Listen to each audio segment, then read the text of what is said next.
வணக்கம். திசைகளின் 10 மணி செய்திகள். தந்தையின் விடுதலைக்கு போராடுவதில் அம்னோ பலவீனமாக உள்ளது. நஜீப் மகன் குற்றச்சாட்டு. தற்போது சிறை தண்டனையை அனுபவித்து வரும் தமது தந்தை நஜீப் துன் ரசாக்கின் விடுதலைக்கு போராடுவதில் அம்னோ பலவீனமாக காணப்படுகிறது என்று நஜீப்பின் மகன் நசீஃபுடின் நஜீப் தெரிவித்துள்ளார். தமது தந்தை நஜீப் எஞ்சிய 6 ஆண்டுகால சிறை தண்டனையை வீட்டுக் காவலில் கழிக்க வேண்டும் என்று பிறப்பிக்கப்பட்டதாக கூறப்படும் அரசாணை விவகாரத்தில் தமது தந்தையை விடுவிப்பதில் அம்னோ மிகுந்த மௌனம் சாதித்து வருவதாக நஜீப் மகன் இன்று பகிரங்கமாக குற்றம் சாட்டினார்.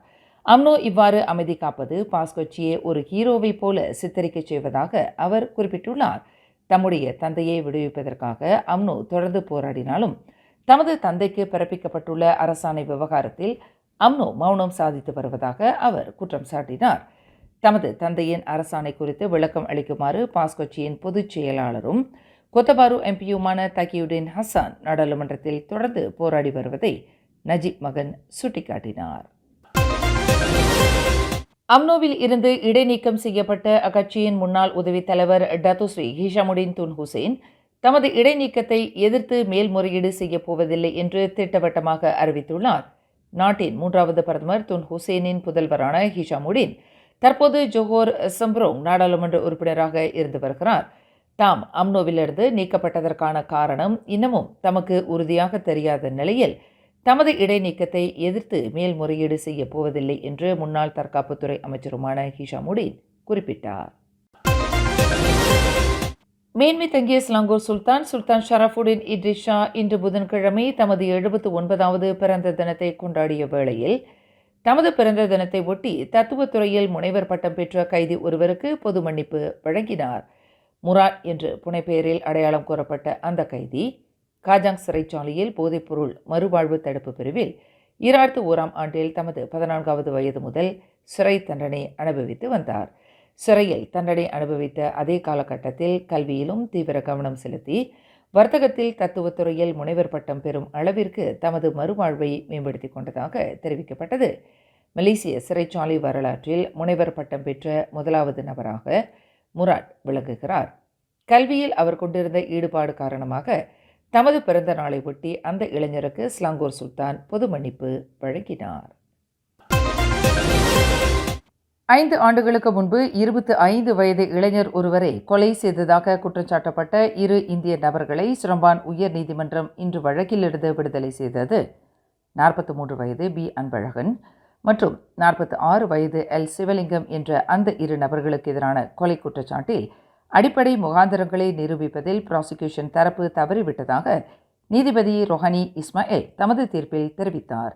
அந்த 2 நபர்களும் கடந்த 2019ஆம் ஆண்டு செப்டம்பர் 11ஆம் தேதி இரவு 9:15 மணியளவில் ஸ்ரம்பான் ஜலான் துவான்கு முனாவீரில் 25 வயது எம் சுரேஷ் என்பவரை கொலை செய்ததாக குற்றச்சாட்டப்பட்டிருந்தனர். குற்றவாளி என்று நிரூபிக்கப்பட்டால் மரண தண்டனை அல்லது கூடியபட்சம் 40 ஆண்டு சிறை மற்றும் பிறம்படி தண்டனை விதிக்க வகை செய்யும் குற்றவியல் சட்டம் 302 பிரிவின் கீழ் அன்பழகனும் சிவலிங்கமும் கொலை குற்றச்சாட்டை எதிர்நோக்கி இருந்தனர். தொடக்கப் பள்ளிகளில் 6ஆம் ஆண்டு கல்வியை முடித்துவிட்ட மாணவர்களுக்கு தொழிற்பயிற்சிக்கான டிவேட் கல்வித் திட்டத்தை அறிமுகப்படுத்த அரசாங்கம் உத்தேசிக்கவில்லை என்று துணை பிரதமர் டத்துஸ்ரீ அஹமத் ஜயீர் ஹமிடி தெரிவித்தார். வெளிநாடுகளில் 6ஆம் ஆண்டு கல்வியை முடித்த மாணவர்களுக்கு டிவேட் கல்வித் திட்டம் போதிக்கப்பட்ட போதிலும் மலேசியாவிலும் அதுபோன்ற நடைமுறையை அறிமுகப்படுத்துவதற்கு முன்னதாக விரிவான ஆய்வு அவசியமாகும் என்று புறநகர் மேம்பாட்டுத்துறை அமைச்சருமான ஜஹீத் குறிப்பிட்டார். ஐக்கிய அரபு சிற்றரசில் 6ஆம் ஆண்டு கல்வியை முடித்த மாணவர்களுக்கு உடனடியாக டிவேட் கல்வித் திட்டம் அறிமுகப்படுத்தப்படுகிறது. வளர்ச்சி அடைந்த நாடுகள் பலவற்றிலும் அதே அணுகுமுறைகள் கையாளப்படுகின்றன.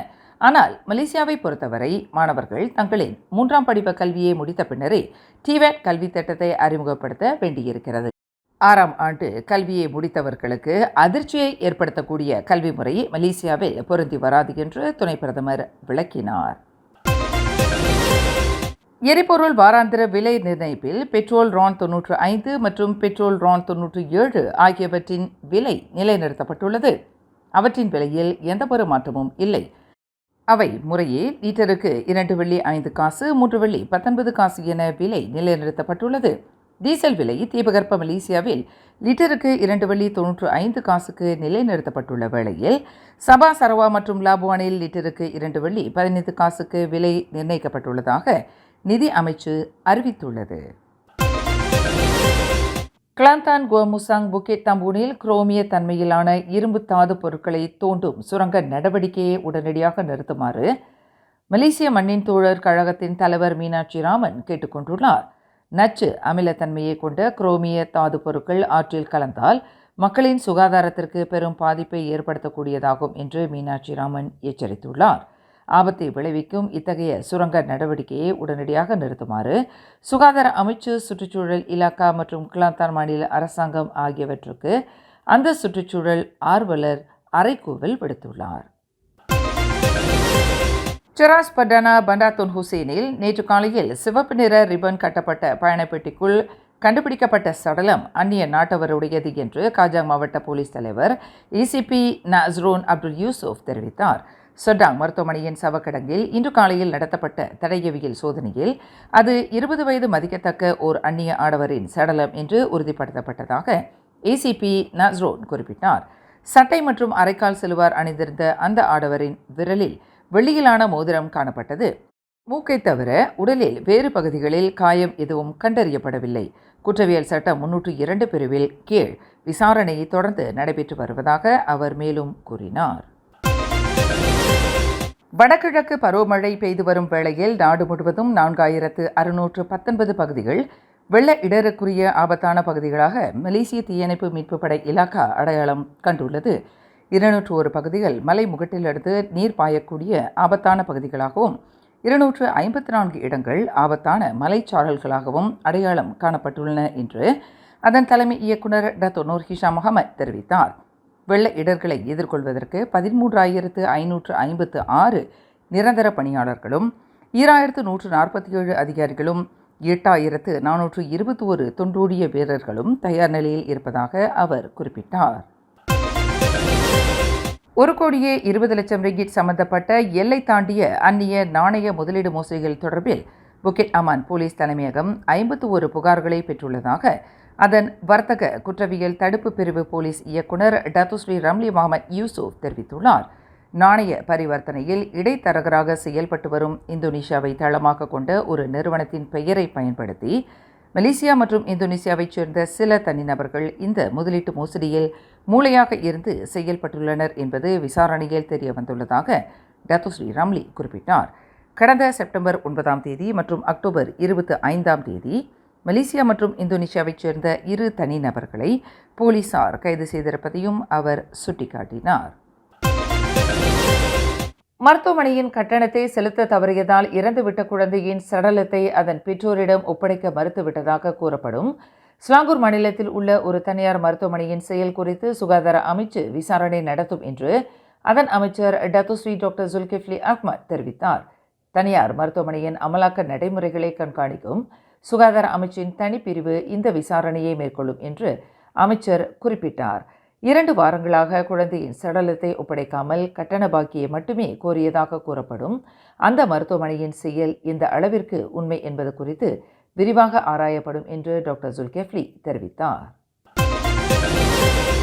எண்ணெய் நிலையம் ஒன்றில் புகைப்பிடித்ததாக கூறப்படும் ஆடவரை பொதுமக்கள் எச்சரித்ததை தொடர்ந்து ஆத்திரமடைந்த அந்த ஆடவர் மற்ற வாகனங்களுக்கு அச்சுறுத்தலை ஏற்படுத்தும் வகையில் காரை மிக அபாயகரமாக செலுத்தியதாக கூறப்படும் சம்பவம் தொடர்பில் போலீசார் விசாரணை அறிக்கை திறந்துள்ளனர்.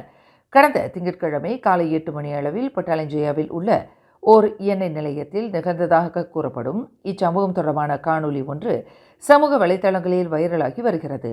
இந்த காணொலியை அடிப்படையாக கொண்டு சம்பந்தப்பட்ட நபருக்கு எதிராக விசாரணை அறிக்கை திறக்கப்பட்டுள்ளதாக மாவட்ட போலீஸ் துணைத் தலைவர் சூப்பரிண்டென்டென்ட் எம் ஹுசேன் சொலைஹுடீன் தெரிவித்தார். மேலும் செய்திகளை தெரிந்து கொள்ள கீழே இருக்கும் பெல் பட்டனை அழுத்துங்கள். உங்கள் மகிழ்ச்சியை வெளிப்படுத்த லைக் மற்றும் ஷேர் செய்யுங்கள். தொடர்ந்து திசைகளோடு இணைந்திருக்க சப்ஸ்கிரைப் செய்யுங்கள்.